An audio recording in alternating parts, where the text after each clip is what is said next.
Buongiorno. Thank you for coming so early in the morning.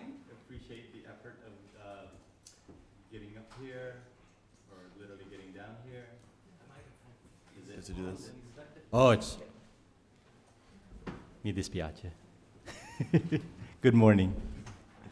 Thank you again for attending the morning session. We're really excited by the conversation that we really want to have this morning. In fact, we have a few things prepared, but we really want to kind of set it more of a stage setter so that we can have the conversation with the folks that do show up, since we are talking about engagement. To start off, I thought we'd go ahead and start introducing each other, sure. Introducing ourselves.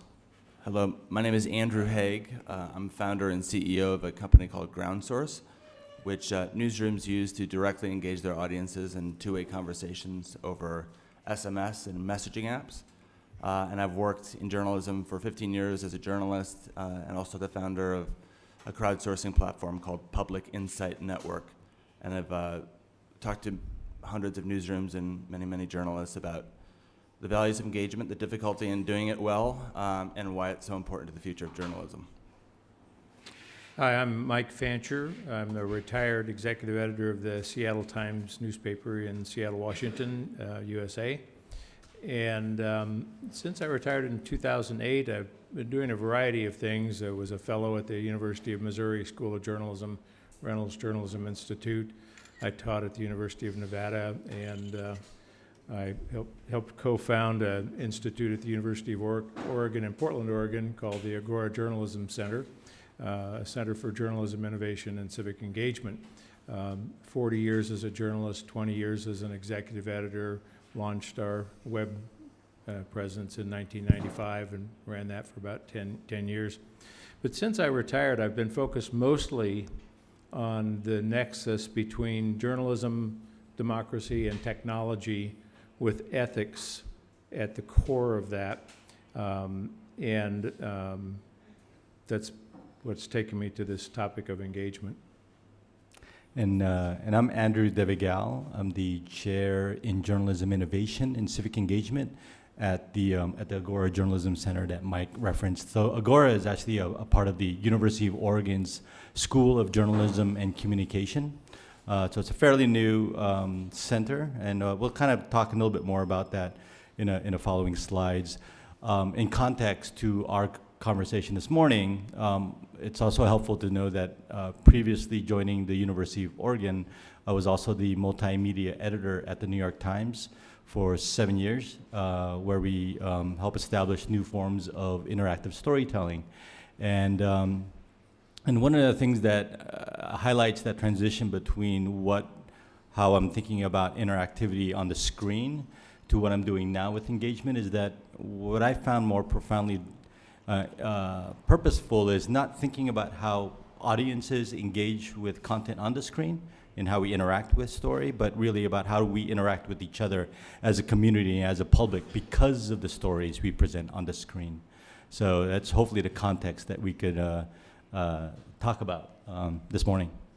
So one of the things that we feel is important to recognize when we're talking about engagement is how we define engagement. So, I think we've heard and seen and sat through a number of panels today and throughout the weekend, and I think the term engagement is going to be used quite often. And I think there's various forms of engagement and various definitions of engagement that's going to be used through, in the industry as well as in this weekend. But when we're talking about it, we want to emphasize this definition of engagement, that it's about authentic connections, it's valuing people in mutual exchanges so that what's best for individuals and the community as a whole emerges. That's how we really think about engagement. In so much, I'm going to go ahead and tweet it right now. Done.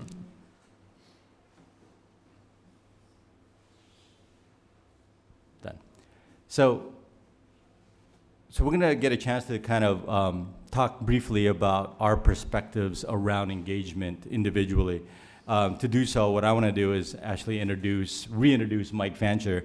One of the things that I've been honored to participate in is launching the Agora Journalism Center with Mike, him being the founding director and me being the chair.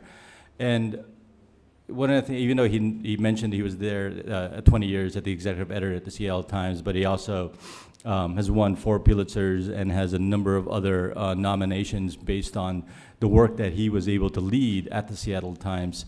So to me, the opportunity to work with Mike was really his knowledge, his legacy knowledge, and his practice knowledge of being a journalist for so many years, blended with the innovative and visionary perspective that he brings to the work that we do as both as journalists, but also with engaging with community. So, you know, I always joke that the fact that whenever I get a chance to sit down with Mike and have a meeting with him, I almost need to record it, because the gems that come out of him are just something that profoundly influences my work today. So with that, Mike, I really would love to hear your perspective of the things that you witnessed throughout your career and the needs that we as journalists need to reimagine and to think about. Thanks. Happy to do that. Yesterday, I attended a session of the conference in a very crowded room, so crowded that some of the audience had to sit in little benches behind the speakers. And we realized fairly quickly that all the speakers were going to be showing videos on the screen, which we couldn't see.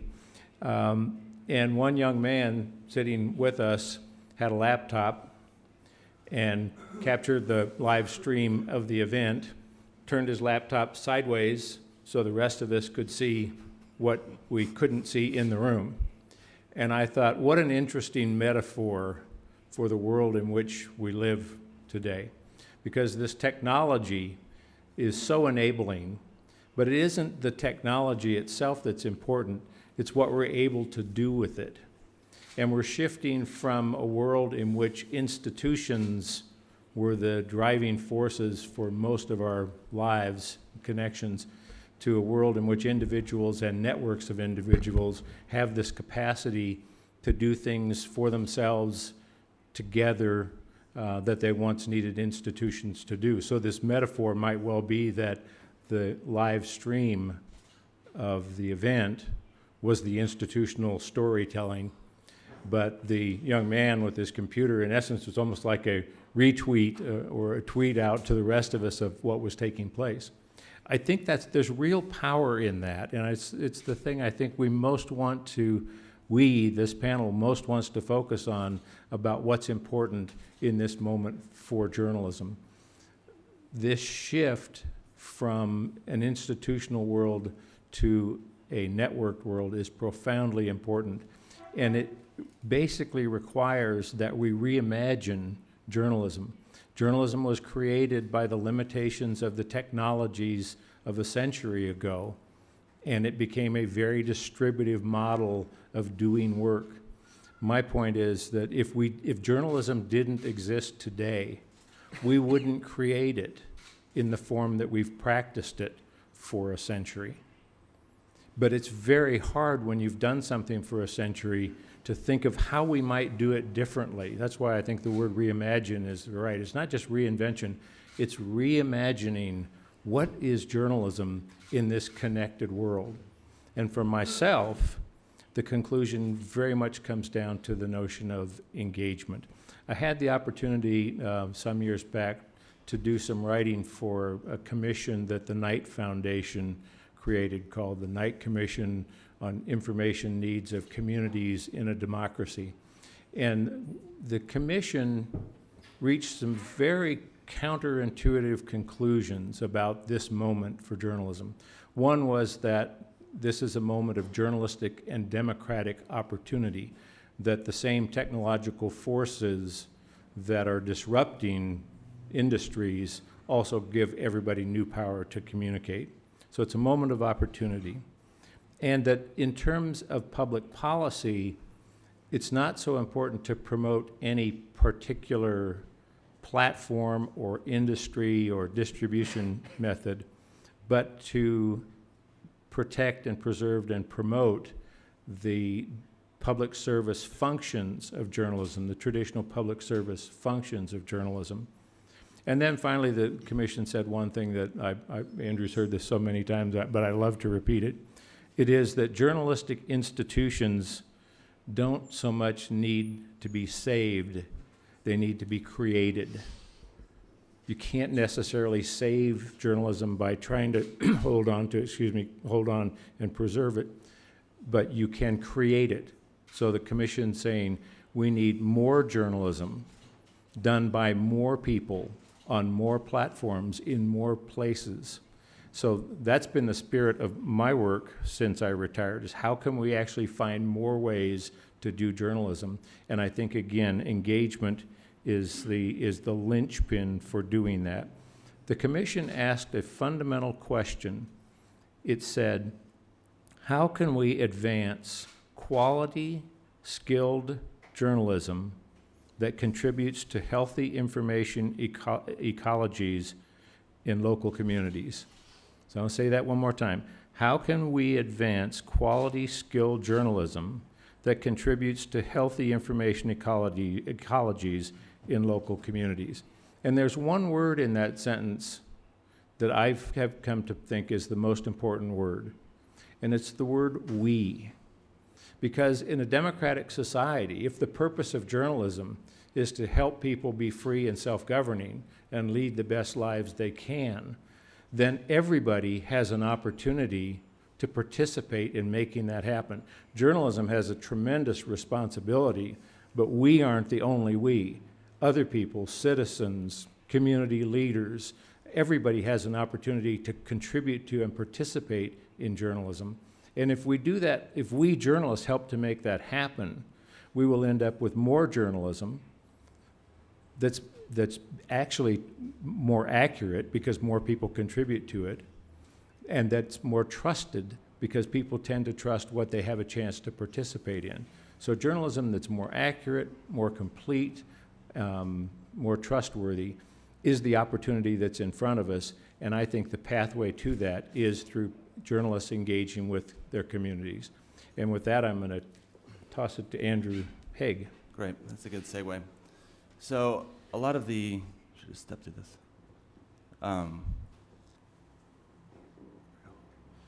So I think the context for this is just what Mike is saying, is that we live at a time where more people consume news than ever before, but at least in America, and I think this is the case globally as well, that the trust in media is actually declining very rapidly.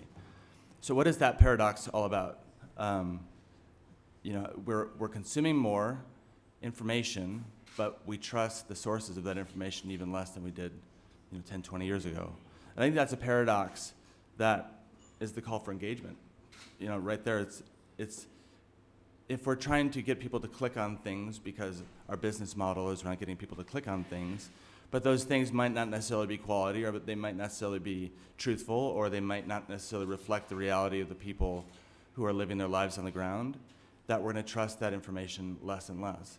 So I think in that space between the rise in consumption and the decline in trust, that gap that's opening up, I think that's the gap, that's the need for engagement there. And I spend a lot of my time thinking about how do we build systems that make engagement possible and scalable, that fit into a newsroom's workflows and make it easier for journalists to think about building relationships with sources and communities versus just distributing and disseminating information, which has been the traditional role or mode of journalism for generations. We no longer can simply write a story and put it online and hope and cross our fingers that people are going to read it. We have to think about the communities we're serving, their information needs, and how to serve those needs with information, with journalism, with truthful information. So my approach to that, and there's many, and you'll hear about more today from the Coral Project to some other projects, is GroundSource. So GroundSource is meant to be a low barrier way for communities to engage with newsrooms and to tell their story. It's meant to remove any of those barriers that would prevent someone from raising their hand and saying, I'm experiencing something and I want somebody to know about it. So I said earlier, it works over SMS and now messaging apps. If you look at my most recent tweet, you can actually text the word engage to our WhatsApp phone number and you'll see a little bit how it works, the back and forth. But the idea is that we want to help journalists and newsrooms build relationships with sources and with communities so that the journalism is more reflective of what's actually happening in those communities, and that people feel a sense of trust or connection to the institutions that are engaging with them. If someone asks you a question and you feel like they've listened to your answer, trust is built in that moment, in that exchange. I want to build that for newsrooms, and I want to build it in a way that it feels like to the individual at some point that it's a personal conversation they're having with a newsroom. And I think that's becoming increasingly possible with bots and with some of the things you'll hear about later on today as well. And what we're trying to do is fight against this bias that engagement is difficult. I've talked to, like I said, hundreds of newsrooms. And the main thing I hear back when we talk about some of these things is, sounds great. Yeah, it sounds like what we should be doing. It sounds like the purpose of, if journalism is to serve democracy, then democracy starts with the people, right? But it's really hard and it's really messy to engage with the people. So that will never stop being a little bit messy and a little bit hard, but what we're trying to do is make it actually something that can start to fit into the systems of newsrooms so that it's easier and so that the systems are built in a way that plug into the journalism and then make the journalism better. So with that, I'll kick over to Andrew. Thanks, Andrew.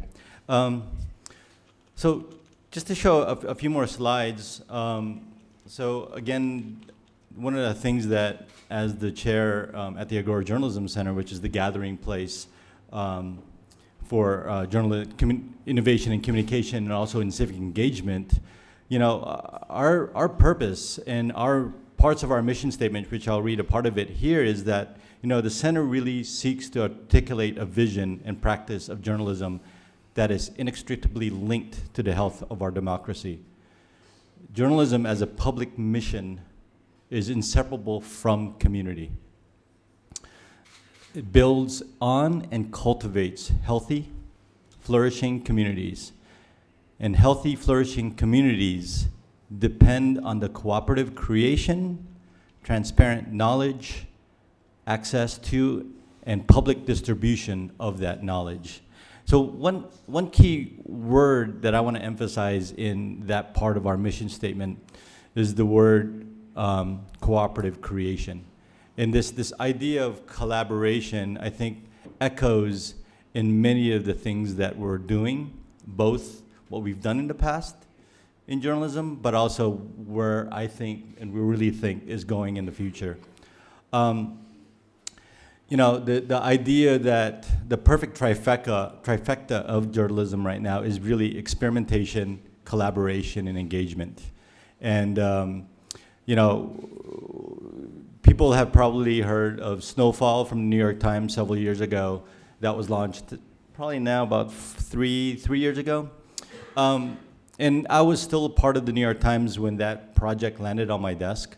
And just to give you a little bit of story behind it is the fact that, you know, when it landed on my desk, it was really an opportunity where we identified, is this something that we can go bigger on because of the writer, the reporter that was assigned to it, but also the fact that it was a perfect story where we kind of get a sense of the background, right? The event already happened, and the reporter, John Branch, had great access to the storylines and to the characters.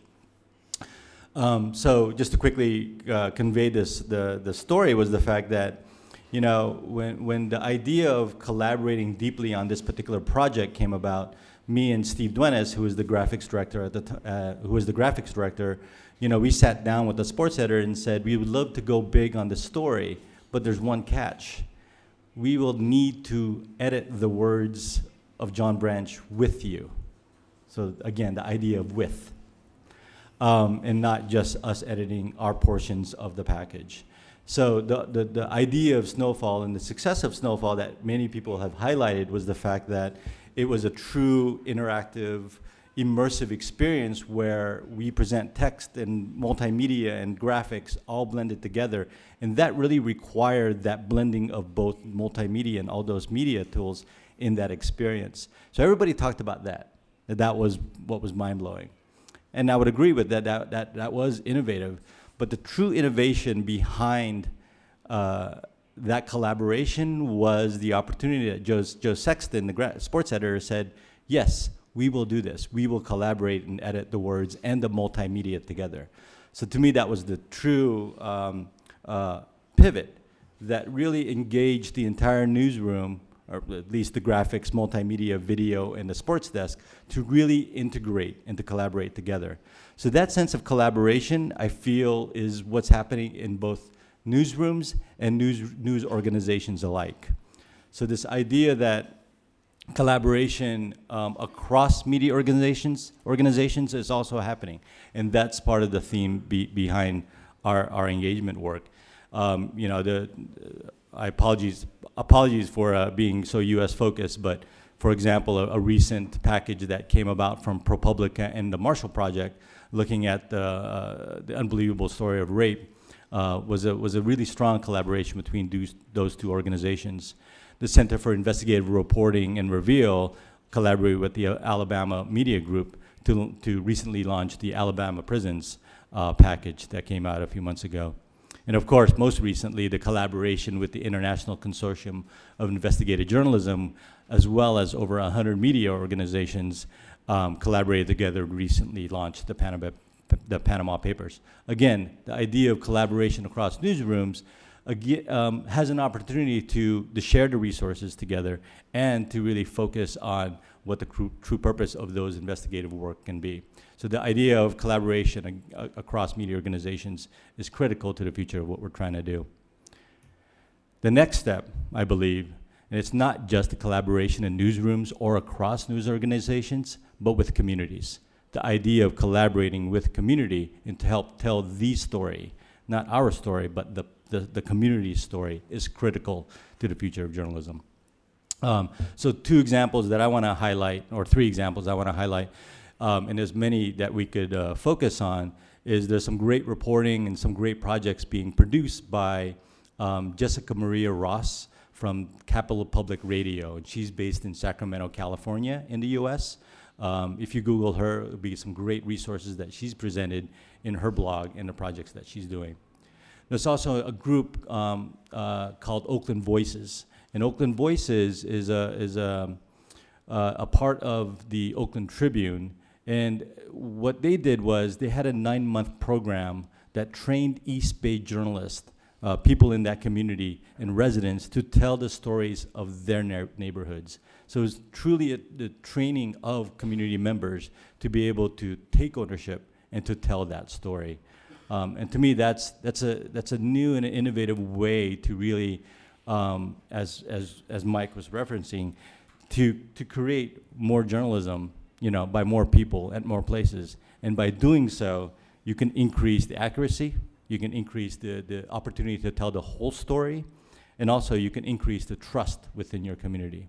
The third example of the collaboration beyond newsroom, I'll mention briefly, is the work that's being done by Discourse Media in Canada. And just, I won't get to it too much, mainly because tomorrow morning at 9:30, there's going to be a session really focused on Beyond Competition, the multi-newsroom collaboration in a time of scarcity. So just want to give a little plug for that session. I think there'll be some really good insights and information there as well. So all of this mission has come about, and our thinking around engagement has come about, and really kind of drove an opportunity for us to gather the community of practice. So back in October, we held a conference in Portland, Oregon in the US, where over 100 practitioners of engagement, both in journalism as well as civic leaders and community leaders, in the stewarding group that included, so the Agora Journalism Center collaborated with Journalism That Matters, and Peggy Holman helped organize and produce this conference, is what we call the Unconference. And the stewarding group obviously included Mike Fancher, who's on the board of JTM, as well as Andrew Haeg on the panel, who helped co-design that engagement. So instead of me really trying to explain what had happened, we were able to produce a short video that we're going to play right now to kind of tell the story of experience engagement from last year.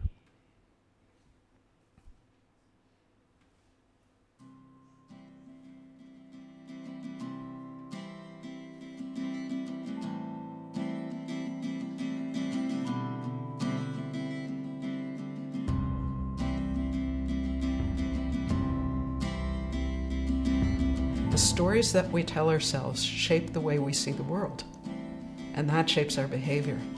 And journalists are cultural storytellers, and the stories that we are telling ourselves aren't serving us very well. We called it experience engagement because we wanted to disrupt this idea of the top-down distributed model of journalism, but really looking at what's possible when you're engaging with communities. When you have a diversity of people who don't normally get to talk to each other, that's when the magic begins to happen, because people get to see the things that they've been thinking about in habitual ways through new lenses. The question is, how do I support the community that I live in to thrive? Why are we assuming that we know what people want and what people care about when we can ask them? How can journalists be more empathetic and integrate the concerns and story ideas and conversation that community members want? Oftentimes we talk with the journalists about impact, but we don't necessarily bring in the community to say, okay, well, how did our coverage affect you and impact you? How can we reimagine something that's new and different, that really looks at the target being a community weaver, the bringing together of community, rather than using journalism really as a sword that cuts and divides. Some of the takeaways that I had from the conference were nothing about us without us. It's a very distinctive way to look at it, whereas Build With is again still from the journalist's point of view, whereas nothing about us without us is coming from the community's point of view. That first step has to be an accurate representation of all of the voices that should be in this conversation. I think journalists should be more transparent about the fact that we are not neutral about the health of our community. If we can engage people on a deeper level, then they can come to us with stories about, things that are happening in their community that we may otherwise miss. If we're going to build a culture around this and be intentional about building it, then we have to lead it, make it something where journalists don't say, oh, I don't have time to do that engagement stuff. Well, it's like, no, actually, that's your job.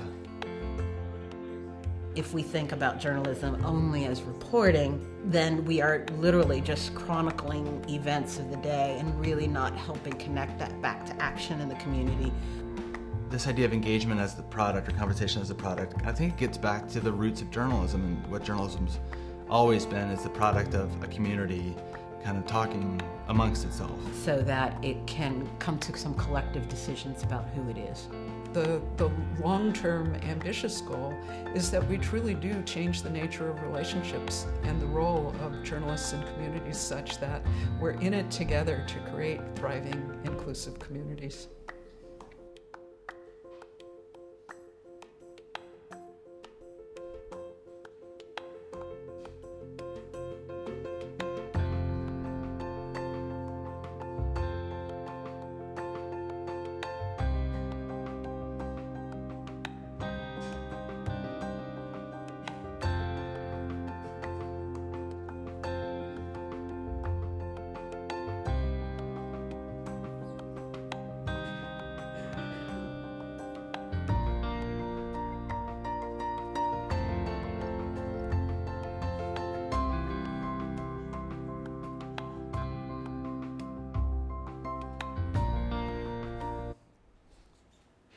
So as the video kind of describes, I think there's some themes that are starting to develop, and I think that was so powerful about my experience at this conference, was I felt not only were there some common themes that are starting to emerge, but there was also this tribe that's forming around this idea of rethinking, reimagining journalism as one that's more engaged with communities, more highly engaged, and that starts with the community's perspective. And those of us who've been doing this for a while, certainly myself, have felt a bit like mavericks and outliers, and that if you go to a newsroom and talk about engagement, and if it's not number of shares on social or time spent on site or all these traditional metrics of engagement, people look at you a little strange and go, we just don't have time to do that. Like, where are the resources going to come from to do that? And I think what we have now is a tribe of people who are saying, that you're measuring the wrong things. You're measuring using the old industrial model of journalism. You're measuring the broadcast model. You're measuring how what we're producing is being disseminated and consumed, instead of how are people using information to improve their communities or to improve their relationships with one another or to build trust.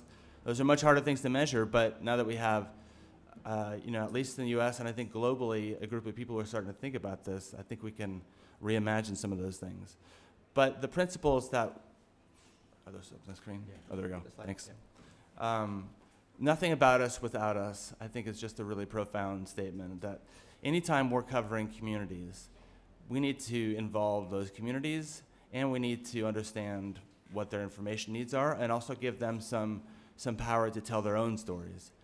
And that so often, especially in communities that are underserved, we parachute into those communities only when there's conflict or crime or disaster, and we extract stories of victimhood and people facing challenges, but we don't spend time in that community. We don't give that community any sense of efficacy to tell their own story. So that's, I think, a shift that we're seeing, is like including communities in telling their own story. Engagement isn't just broadcasting. You don't go to a party and just shout into the room and not listen to what people want to say back to you. That if we're truly engaged, at least half of engagement is listening. And listening is difficult to do at scale. We're used to the broadcast model where we can create one story and disseminate it to potentially hundreds of thousands or millions of people. How do we do the same with listening? It's really hard, but we're starting to build those systems and those values to do that within newsrooms. And that engagement breeds engagement. In other words, the more we give people a feeling that they're being listened to and that they have a channel of communication to us and we have one to them, they're going to continue to use those channels. They're going to be more and more motivated to come back, to talk to us, to feel like our journalism is serving them and that they have a part in creating it. And I think these are three themes, but I think there's an overall shift in the model of how we do journalism, which Mike Fancher is going to talk about. Out of this session, we identified some traditional norms of journalism and some emerging values that might be helpful to journalism. And as you look at this, I would encourage you not to think of this as traditional or emerging, but the possibility of traditional and emerging working together in a collaborative, cooperative way. So the traditional norms of journalism, one traditional norm would be to speak truth to power. That's what journalism does.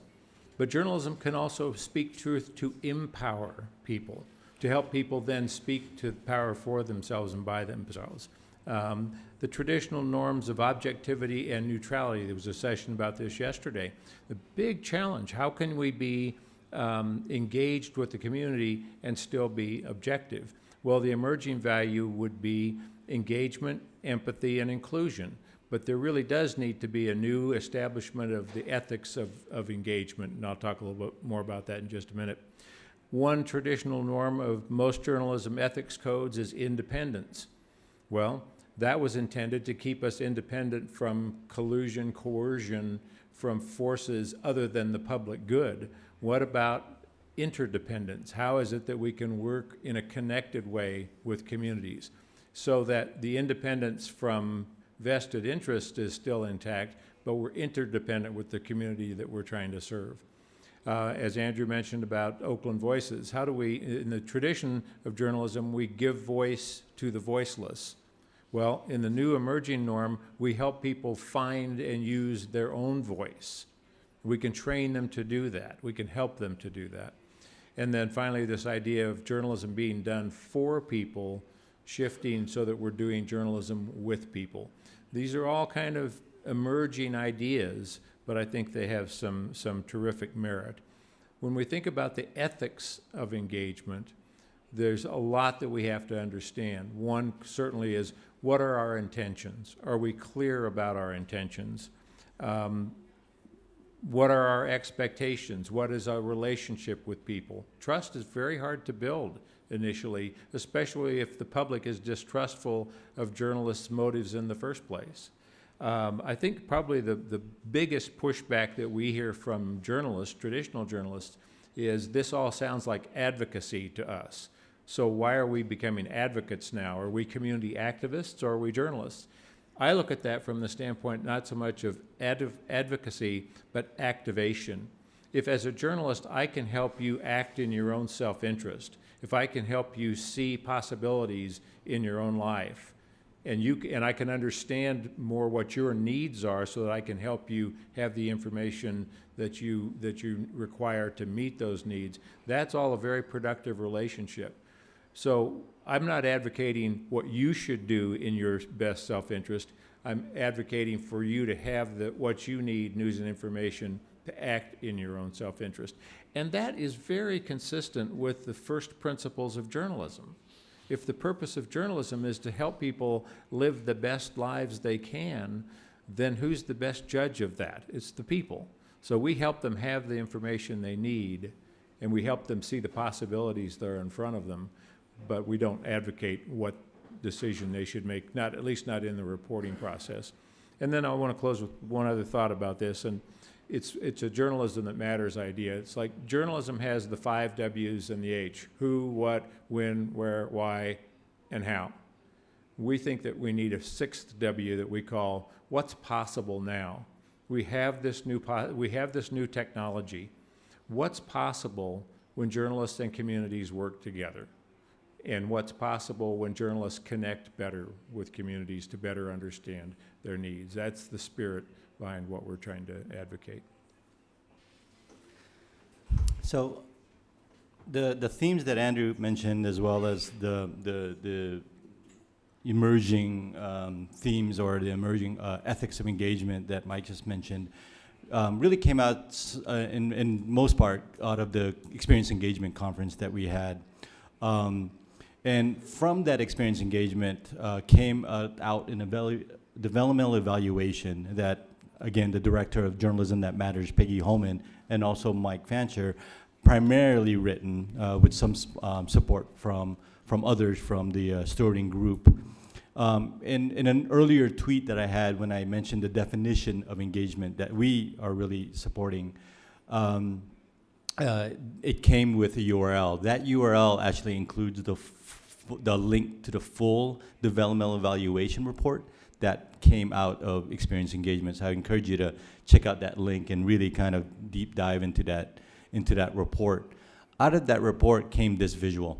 And it's this visual that kind of carries this notion of how can we, again, picking up what Mike was mentioning before with journalism being done, more journalism being done by more people on more platforms.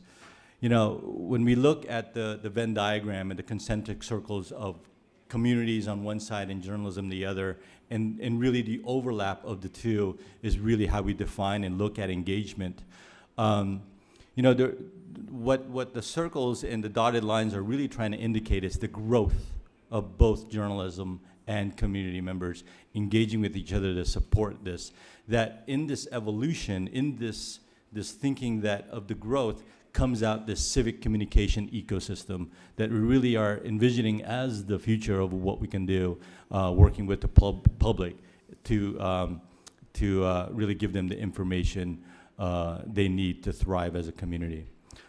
So some of the other details that we have from the circle, and again, coming out of the conference, was how, as in journalism, can we create structures, as Andrew was referencing earlier, how do we create structures to be able to do more engaged journalism, right? To strengthen the engagement capacity within our newsrooms.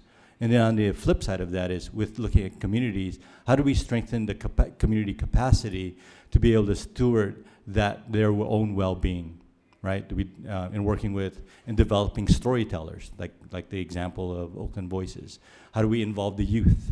And how do we collaborate with artists in our communities to be able to tell that own story? And again, the idea of the center is how do we then support our community of practice and the growing community of practice that's sitting in this room, and increase both the size and this intersection. So to me, this is the vision of empowering the journalism education and empowering the practice.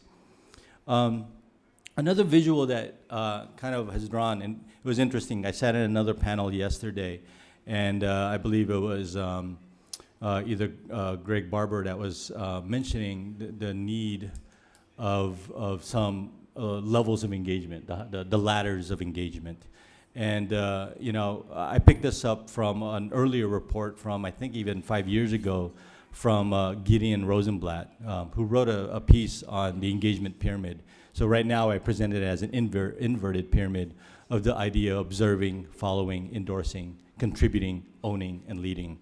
Now, if we were to flip this on its head in terms of how do we create an intersection of those levels of engagement, the ladders of engagement, with the Venn diagrams of communities in journalism, you know, we can kind of still look at it as observing. This is what we've done in journalism for the last century, is making aware of news organizations by reading or watching media content, right? By the public, by our audience. The metric of that would be website traffic. But as we grow into this, the ladder of engagement, you know, we go down to more following. How do we provide a form of contact with information and subscribing to a stream of information of our audience, right? And again, the term audience is very different from the term of community that we really speak about. The metric there is the newsletters or RSS subscriptions, Facebook fans and tweets and followers. So those are all the different levels of engagement. But as we go up or go down the ladder into this ecosystem, we really kind of look at more of an endorsing, right? How do communities trust news organization enough to approve and endorse news organizations through a simple transaction? Metric there is social media forwards and shares.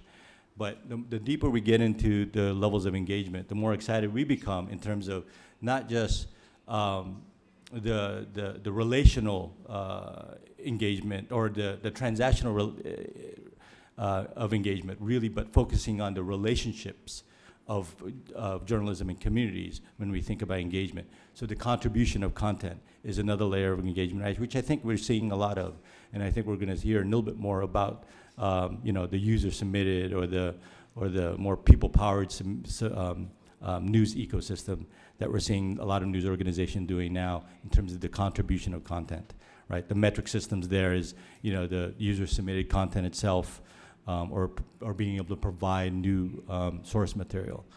But this idea of owning and leading is I think what really gets us excited about forming this new ecosystem that I think, you know, we'd love to see more examples of from both the industry and within the communities as we're merging and communicating with them. I think this leads us to our final slide, really, and kind of, again, putting up on the screen the definition of engagement as we see it. And at this point, we would love to open it up to the floor and for even not just necessarily questions, but more of a conversation.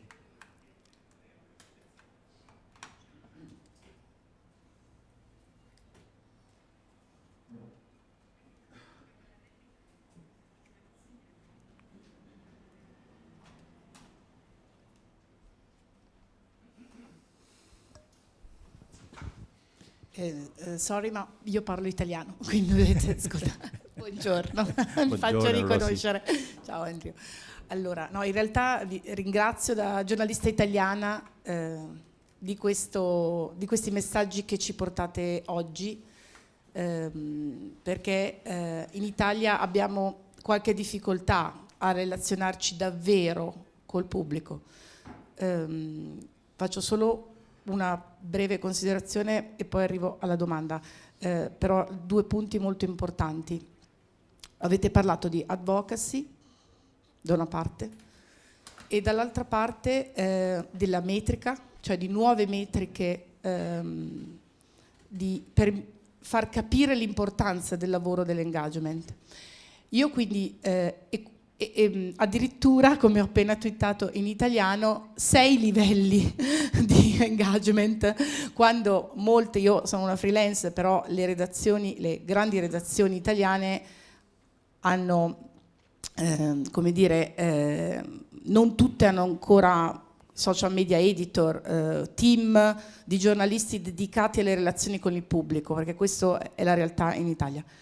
Quindi un suggerimento appunto dal metodo americano, insomma dalla vostra forza attività rispetto a come poter far comprendere appunto come usare questi, quindi quali possono essere le metriche che possiamo proporre, attuare come piccoli progetti giornalistici come quello di Cittadini Reattivi, ma anche ai media un po' più importanti che anche voi, con la quale anche voi collaborate, E poi appunto volevo che si approfondisse questo discorso della advocacy, perché io stesso, basta, se no sono troppo lunga, scusate.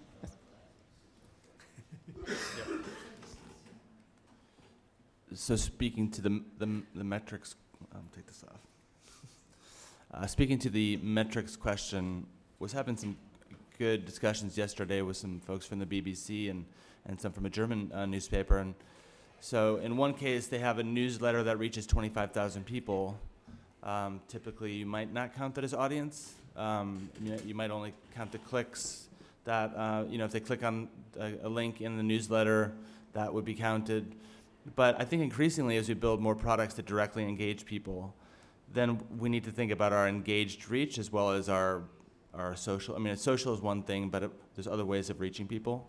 So I think expanding our notion of what our audience is, or what audience, especially as we move into the age of messaging apps and kind of distributed media.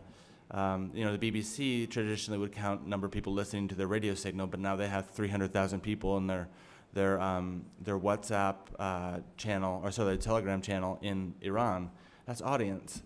And I think as we build new products to engage people and reach people, I think we have to expand our notion of metrics, not throw away the idea of people clicking on things as an important thing to measure, but thinking about how are we reaching them in ways beyond our traditional ways of measuring that.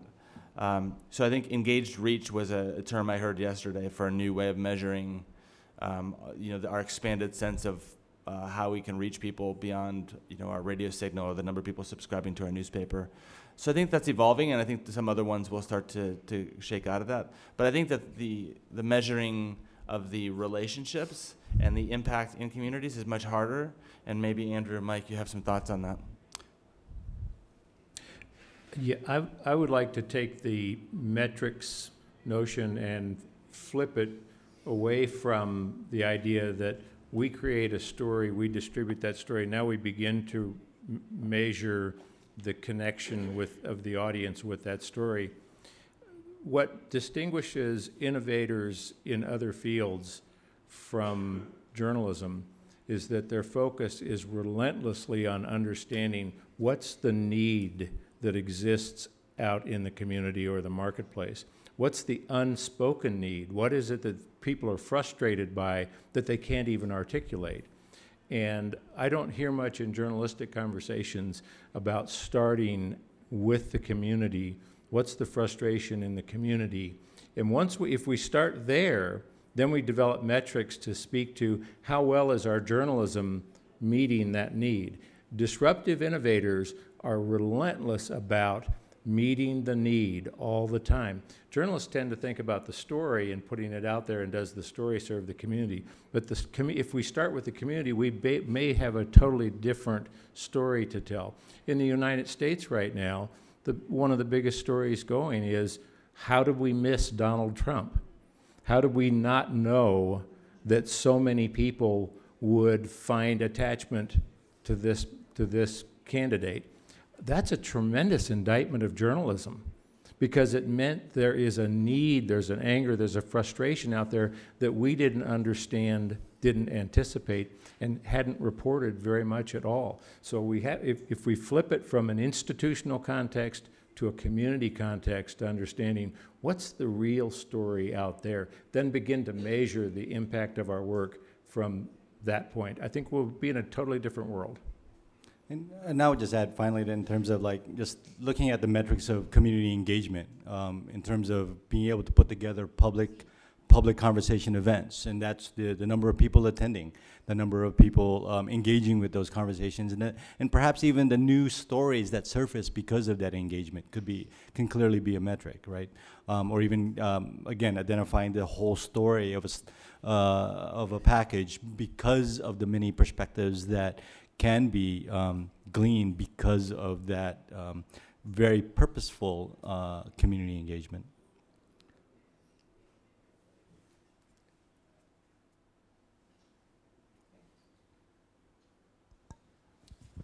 Thanks for your inspiring talks. What kind of advice would you have for students, journalism students or starting journalists, to build their own tribes?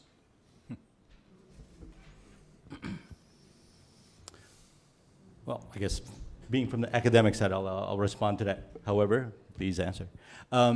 So, one of the things that we are excited about at the University of Oregon is that there are several of our professors really thinking about different ways to engage with the community.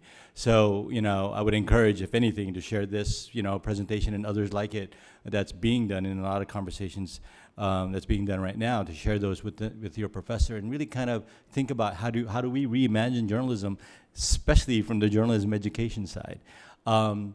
This idea of expanding the tribe, just a little extra plug, we're also at the Agora Journalism Center working on building a community engagement platform where it's this idea of how do we support the growing tribe of community engagers and community and engagement journalists to be able to look at the tools, what are some of the playbooks that are successful right now, can we make them searchable, and can we allow others to be able to contribute to that ecosystem so that we can learn from each other? One of the things that Andrew Haeg mentioned earlier was, he's been doing this for years, but he's always felt like he's done it in isolation. Is there an opportunity where we don't have to do it in isolation? We can connect with other people working in even competing newsrooms. That's the definition of collaboration, right? How do we identify others across the world, across the globe, to really think about what are the techniques that work, and even what are the techniques that doesn't work, because that's a way for us to learn from the innovative work that others are doing across the globe. It's a great question. I think it means that we have to teach journalism in different ways with new norms in terms of how we approach this. But coming out of that experience engagement activity, the editor of the student magazine at the University of Oregon decided that she wanted to have her staff do something like that. They were going to cover race in America, race at the University of Oregon as their theme for the magazine. And so what they did was they started by having conversations, multiracial conversation with the staff and people in the community. I had the opportunity to facilitate that. It was unbelievable how people were what they were talking about and how they were talking to each other. And the staff realized that the story list they would have developed on their own was totally different than the stories they're now pursuing, just because they started from a community perspective rather than an institutional perspective. And when they experience that, they find it smart, enjoyable, meaningful, and they want to do more of it. They were literally charged afterwards. They were really excited about the news stories that they found because of that engagement. One thing I'd add to that, and I'm not sure of the context you're talking about, whether it's kind of a local journalism or broader than that. But I think encouraging them and teaching them, giving them some tools and some frameworks for listening first. And even I taught journalism at the college level for the past 2 years, and encouraging them to go out into a community without a notebook and to talk to people. So if you take them out of I'm on a deadline and I gotta go get some quotes and bring it back to the newsroom and do a story, you're not observing, you're not listening, you're not experiencing that community with all your senses.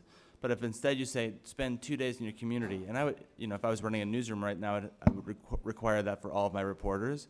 Put away the notebook for a day, go out into a community and just talk to people, sit down. It makes them vulnerable, and they have to kind of really try to understand where the community is coming from.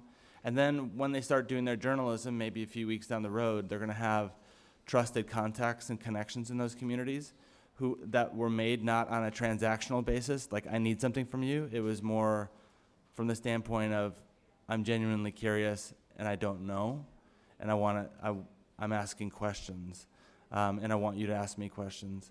So I think spending that time building those relationships, not on a transactional basis, and then giving them some tools and some frameworks for always starting with listening, instead of being always in that production mindset, I think will be profound. And I think I think often young journalists want to emulate older journalists and they want to be like them. And I think giving them tools to kind of do things in a way that maybe even the experienced professionals aren't doing it would be inspiring. Hello. I'm in the back here. I teach journalism at the University of Perugia here at the graduate school.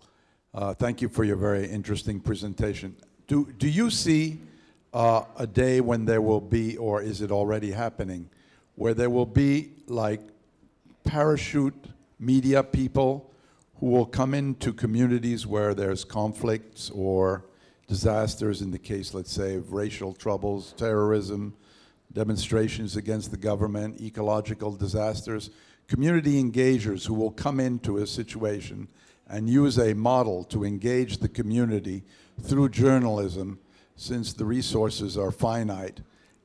And are there cases where this is already happening? In other words, are you a sort of model like Patch.com community engagers? So I think that is beginning to happen, and I'll just talk for a moment about the converse of that. So I don't know how many of you know about Ferguson, Missouri, which is a suburb of St. Louis, where there was a lot of racial strife in the past couple of years. And of course, when this young man was shot by a policeman and it inspired all of this unrest, then the national press swooped in, and then they parachuted in, just like you said, and then they did a story about a community in conflict, and the community then was framed in terms of the conflict and the strife. I think the future version of that is that they will have already been engaged in that community before that, so they can tell those stories not in a context of, boy, this community is the victim of this horrible thing, but here is the context for this. And being able to listen before disasters strike or before there is strife, I think, is the key. But I do think being able to have teaching students and having groups of people, and I think we're starting to assemble them through experience engagement and others, who can go into a community and use some techniques. Like a lot of the work I do at the local level is building partnerships with community organizations, libraries, public housing authorities. And I started as a journalist, and I'm going to a public housing authority, working with them on building a relationship, a partnership, so that we can listen to their community. It's very unusual for me to do that, but it's also very inspiring. I think there's emerging a set of practices for going into a community and not feeling like you're just extracting or you're parachuting in and talking about the community as a problem, but being able to listen to people in a way that gets them speaking and building trust in that community. One thing I want to respond really quickly to that question as well, and thank you for that, is so there was an example. There was a shooting that happened at a community college near the University of Oregon in Eugene. In fact, the first day of experience engagement, October 1st of last year, and it was the same happened, right? The national media parachuted in, and the routine of journalism happened, as much as what President Obama said afterwards, is the routine of responding to a shooting happened. And the students of University of Oregon actually went back several weeks afterwards and kind of talked to the community. And in a community conversation, one notion came out, was this idea that they felt, the public felt, that when the media parachuted in, it was their second trauma. It was the media not understanding what had happened. So one of the things, another resource that I would point you to that is looking at this kind of work is the restorative narrative work that's being produced by Images of Voices of Hope. Mallory Tenor is the executive director for that. But I would look into the kind of work that she's doing and her team is doing around restorative narrative in response to crisis situations and responsive journalism.